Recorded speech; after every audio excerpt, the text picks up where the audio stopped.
नमस्कार, आप देख रहे हैं बिस्तक। मैं हूं रजत देवगन। आज बाजार के लिए आई एक खुशखबरी। यूएस में ब्याज दरों को स्थिर रखा गया। अमेरिका में 5.25% से 5.5% यूएस फेड फंड रेट बरकरार रहे। अमेरिकन मार्केट्स तेज हो गए थे पिछले सत्र में, तो आज एशियाई बाजारों का मूड माहौल ठीक था। गिफ्ट निफ्टी बताया था सीधा 150 से 170 पॉइंट्स का गैप अप लगा लो आज के सत्र में। तो 2 दिन से जो गिरावट हो रही थी आज तेजी में तब्दील हो जाएगी। और आज था निफ्टी की वीकली एक्सपायरी का दिन।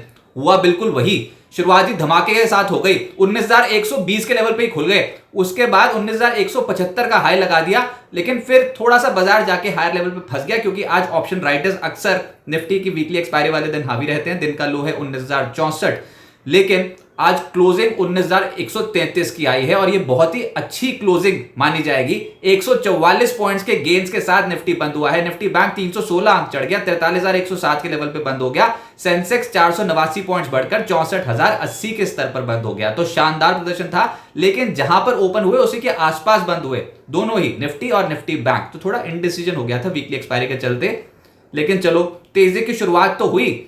इसके अलावा एडवांस डिक्लाइंस एडवांसेस के फेवर में 42 शेयर्स निफ्टी के हरे निशान में बंद हुए। 8 शेयर गिरकर बंद हुए, लेकिन संभाल कौन रहा था? Reliance industries, Infosys, ICICI bank, TCS, axis bank. Nifty gainers में ब्रिटानिया को पाएंगे आप। नतीजों के बाद चढ़ गया 3%, हिंडाल्को 2.5% ऊपर, इंडसइंड बैंक 2% चढ़ गया। अपोलो हॉस्पिटल, आयशर मोटर में भी 0.25% के आसपास की तेजी बनी। निफ्टी लूजर्स में हीरो मोटोकॉर्प, नतीजे होते अच्छे लेकिन प्रॉफिट बुकिंग हो गई, 1% नीचे आ गया। बजाज ऑटो भी सुस्त हो गया। HDFC life, ONGC, Adani enterprises में थोड़ा सा दबाव देखने को मिला।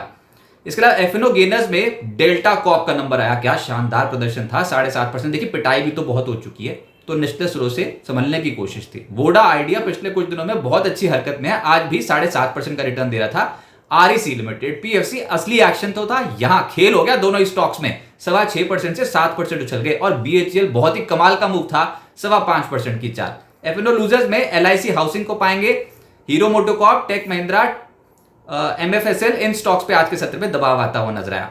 मिड कैप गेनर्स में आज जेपी एसोसिएट्स, ये जो जेपी ग्रुप के शेयर्स है ना, पिछले कुछ दिनों में हरकत में कॉशियस रही है थोड़ा, लेकिन तेज है भैया। जेपी एसोसिएट्स आज 13.5% उछला है। ऐसी जेपी पावर भी पाओगे आप 7.5% ऊपर। एलटी फूड्स और केआरबीएल जैसे स्टॉक्स में आज तेजी थी, यानी चावल वाले जो स्टॉक्स थे वो तेज थे। 13% उछल गया एलटी फूड्स। जेके टायर के नंबर बहुत स्ट्रॉन्ग थे, 9.5% चढ़ गया। त्रिवेणी टरबाइन नंबर्स के चलते 9% का मूव था, बहुत ही स्ट्रॉन्ग नंबर्स थे। सिग्निटी 7.5% चढ़ा है। जेपी पावर ने बताया तेज था। Electro steel casting, PTC India, Raymond जैसे स्टॉक 6% से 7% चढ़े हैं। केआरपीएल तेज था और रेट गेन, इस स्टॉक में भी एक्शन तेज था, 5.5% के आसपास चढ़ता हुआ नजर आया। मिड कैप लूजर्स में सिरमा, बाजार को नतीजे ठीक नहीं लगे, 12% का डेंट पड़ गया, क्रैक था स्टॉक में। जीएमडीसी खराब नतीजे, स्टॉक 7.5% नीचे आ गया। कर्नाटक बैंक 7% नीचे आ गया। दीपक फर्टिलाइजर्स 0.7% टूटा। एचआईएल, सूर्या रोशनी और सफारी इंडस्ट्री जैसे स्टॉक्स भी हल्के होते हुए नजर आए। Sector specific real estate stocks, पिछले 2 दिनों से देखोगे कमाई कहां हो रही है? रियल एस्टेट में हो रही है। तो रियल एस्टेट स्टॉक्स में जो जमकर खरीदारी हुई आज फिर से लोधा 5.25% ऊपर। ओबरॉय रियल्टी 4% चढ़ गया। फीनिक्स लिमिटेड, गोदरेज प्रॉपर्टी, शोभा ब्रिगेड, सब स्टॉक्स तेज थे। फाइनेंशियल स्टॉक्स में आरईसी लिमिटेड और पीएससी तो आज बाजार में आउटशाइन कर रहे थे। ये स्टॉक्स कमाल का मूव है इन स्टॉक्स में। चोला फाइनेंस, श्रीराम फाइनेंस 2.5% से 3% चढ़े हैं। आईसीआईसीआई प्रू, आईईएक्स, इन स्टॉक्स में तेजी थी। बैंक्स भी चढ़ गए, axis bank, ICICI bank, SBI हल्की तेजी में देखने को मिली। और मुथूट फाइनेंस एक और स्टॉक जहां पर आज तेजी बनी। सरकारी बैंकिंग खेमा आज फिर से एक्टिव हो गया है, नजर रखिए अगले कुछ दिन।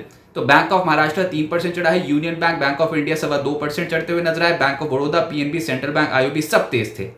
सरकारी खेमा ही तेज था। सीपीएससी इंडेक्स देखोगे ना, उसके भी स्टॉक्स आज के सत्र में तेज दिखेंगे आपको। सतलुज जल विद्युत निगम, एनएलसी इंडिया 4.5% से 6.25% तेज। NHPC, NBCC, BEL, power grid सब तेज। मेटल स्टॉक्स में भी तेजी बनी आज के सत्र में। और यहां पर ना बीटन डाउन है, निचले स्लो से रिकवरी हो रही है। एनएमडीसी, हिंद कॉपर 4% ऊपर। Vedanta, APL, Apollo steel authority, Hindalco, NALCO, Tata steel सब आज के सत्र में action Tej. Across the board buying थी। एफएमसीजी में भी बाइंग लगी हुई थी आज, जिसमें रेडिको 5% ऊपर आ गया। डाबर नतीजों के बाद 3% ऊपर। ब्रिटानिया भी नतीजों का इंपैक्ट था, 3% ऊपर। कोलगेट, एचयूएल, गोदरेज कंज्यूमर सब स्टॉक्स तेज थे। ऑटोज में कल पिटे थे, आज चढ़ गए। तो फिर Ashok Leyland, Eicher motor, MRF, Tata Motors, ये सब स्टॉक्स आज के सत्र में एक्शन में आते हुए नजर आए। एमएनएम, मारुति, टीवीएस मोटर, इन स्टॉक्स पे निचले स्रोत से रिकवरी देखने को मिल रही थी। मामा अर्थ का आईपीओ आज बंद होता हुआ नजर आया। कोई बहुत स्ट्रॉन्ग सब्सक्रिप्शन फिगर्स नहीं है। होनासा कंज्यूमर के नाम से आईपीओ, इनकी पेरेंट कंपनी है। तो 7.61 टाइम्स सब्सक्राइब होकर बंद हुआ है। थोड़े कमजोर सब्सक्रिप्शन फिगर्स हैं। प्राइस बैंड 308 से 324 रुपए प्रति शेयर का रखा गया था। इशू साइज था 1701 करोड़ रुपए। जुटा लिए कंपनी ने 365 करोड़ रुपए का फ्रेश इशू है, इतनी रकम जुटाई है और बाकी 4.12 करोड़ शेयर जो है उनका ओएफएस था, यानी इतने शेयर्स मौजूदा निवेशक जो है वो बेच रहे थे।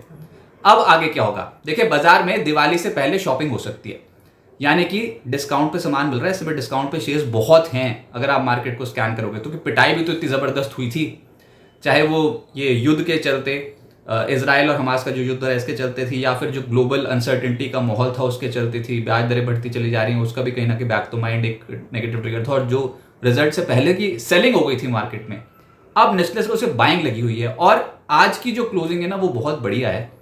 आज एक गैप अप ओपनिंग हुई, उसके बाद एक बाजार एक रेंज में फंस गया, लेकिन एक क्लोजिंग लेवल अच्छा है। हुआ यह है कि निफ्टी की 19,100 19,000 की पुट में खुले सौदे बढ़ गए हैं। ओपन इंटरेस्ट बढ़ना मतलब कि हम ये मान के चलते हैं कि राइटर्स डोमिनेट कर रहे हैं, तो 19,100 की पुट यहां पर राइटर्स हावी हैं, तो ये बाजार को इतना आसानी से नीचे नहीं जाने देंगे। जब नीचे जाएगा तो एकदम से खरीदारी हो जाएगी। 19,060 का ये लेवल अगर ना टूटा ना, आज के दिन के लो के आसपास का जो लेवल है, तो फिर बुल्स हिम्मत करते चले जाएंगे, चाहे धीरे धीरे से, लेकिन ये लेवल्स अगर 19,230 हायर स्तर पे पार हो गया, जो अभी तक का स्विंग हाई है 19,233, अगर ये लेवल पार हो गया ना, तो उसके बाद आप देखोगे मंदी की पोजीशंस कटती हुई, असल एक्शन तो फिर बनेगा। हो सकता है कि शुक्रवार के दिन ये लेवल ना कटे, अगले हफ्ते दिवाली में जो एक हफ्ता बच जाएगा उसमें हो सकता है ये लेवल्स कट जाएं, और अगर ऐसा होता है तो फिर कमाल हो जाएगा मार्केट में। तो सबकी निगाहें हैं 19,230 का लेवल भैया कटता है कि नहीं। ये लेवल कटा तो फिर मंदी की पोजीशन और कटती हुई नजर आएंगे। इस हफ्ते अब तक निफ्टी 0.45%, बैंक निफ्टी 0.55% चढ़ा है। कल कई मिड कैप कंपनियों के नतीजे हैं, मिड कैप डोमिनेटेड मार्केट रहेगी। गिरावट में अच्छी क्वालिटी और स्टॉक्स हैं अगर आपके पास, तो उसमें निवेश जारी रखें। लेकिन कल अहम नतीजे, एक तो टाइटन जो निफ्टी का हिस्सा है उसके नतीजे, उसके बाद डेरिवेटिव मार्केट्स में चंबल फर्टिलाइजर, एस्कॉर्ट जैसी कंपनियां नतीजे पेश करेंगी, इंडिगो, सीजी कंज्यूमर के नतीजे कल हैं। इसके अलावा कैश में BDL, EIH limited, Fluorochem, Gabriel, Gati, Godfrey Phillips, IDFC, JK paper, Prism, Johnson, Thermax. Banks में, सरकारी बैंक्स में पीएसबी, यूको बैंक, इनके नतीजे हैं। वर्लपूल के कल के सत्र में नतीजे बहुत हैं कल नतीजे, तो नतीजों को तो इम्पैक्ट पड़ेगा ही। हमारे खुद के ट्रिगर इस समय कम है, लेकिन आप ये समझो कि एफआईएस की इंडेक्स लॉन्ग पोजीशंस बहुत हल्की थी इस सीरीज के स्टार्ट में, और सीरीज में 2 दिन झटका लग गया, पर एफआईएस की हमने इंडेक्स लॉन्ग पोजीशंस निचले स्तर से फिर से बनती देखी है, थोड़ी थोड़ी 1-1% धीरे धीरे करके बना रहे हैं।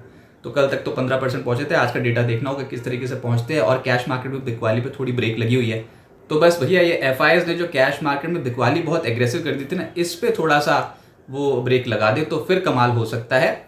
और निचले स्तरों से खरीदारी डीआईएस के बलबूते ही हो, लेकिन अगर बनती हुई नजर आए और कुछ काउंटर स्पेसिफिक मूवमेंट्स आ जाएं, लार्ज कैप स्टॉक्स, चाहे वो बैंकिंग से हो, आईटी से हो, ऑटो से हो, सब पार्टिसिपेट करना शुरू कर दें एकदम से, तो यहां से खरीदारी बढ़ सकती है। मैं फिर कह रहा हूं, एक चांस तो है बुल्स के पास दिवाली से पहले तगड़ा मूव देने का मार्केट में। तो ओवरसोल्ड हो चुके हैं बहुत सारे स्टॉक्स, अगर निचले स्तरों से खरीदारी आई तो अच्छी आ सकती है। लेकिन अंडरलाइन क्या है भैया, आज के दिन का लो ना तोड़ें। 19,060 का लेवल बहुत इंपॉर्टेंट रहेगा, उसके बाद फिर कल के दिन का लो, ये भी बहुत इंपॉर्टेंट सपोर्ट है।